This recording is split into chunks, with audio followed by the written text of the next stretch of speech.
اللهم صل على محمد وعلى آل محمد. بسم الله الرحمن الرحيم.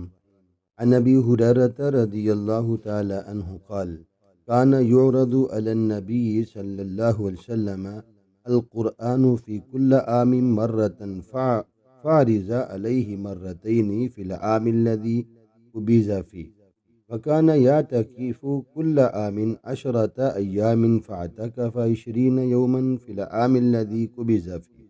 رواہ البخاری۔ حضرت ابو ہریرہ رضی اللہ تعالیٰ عنہ فرماتے ہیں کہ نبی اکرم صلی اللہ علیہ وسلم کے سامنے ہر سال رمضان میں ایک بار قرآن پڑھا جاتا۔ جس سال آپ صلی اللہ علیہ وسلم نے وفات پائی، آپ صلی اللہ علیہ وسلم کے سامنے 2 بار قرآن مجید ختم کیا گیا۔ اسی طرح ہر سال آپ 10 دن کا اعتکاف فرماتے، لیکن جس سال آپ صلی اللہ علیہ وسلم نے وفات پائی اس سال 20 یوم کا اعتکاف فرمایا۔ اسے بخاری نے روایت کیا ہے۔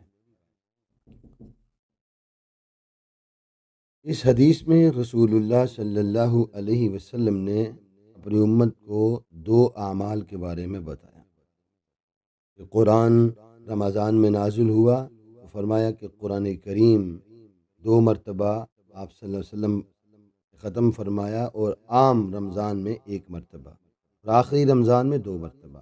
یعنی یہ ہمیں اشارہ دیا جا رہا ہے کہ زیادہ سے زیادہ ہم قرآن کریم سے اپنا لگاؤ بڑھائیں، اپنا تعلق مضبوط کریں۔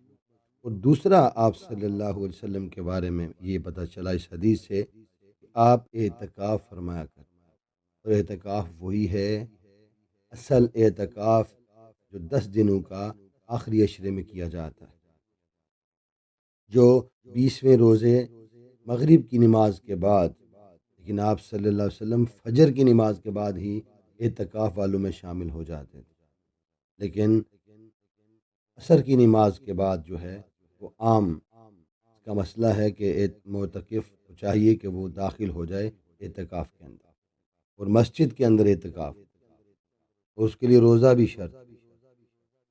تو یہ 2 چیزیں ایسی ہیں جن کے اوپر ہمیں کوشش کرنی چاہیے، قرآن زیادہ سے زیادہ پڑھا جائے جو دن باقی رہ گئے، اور اعتکاف کا ہمیں ضرور اہتمام کرنا چاہیے۔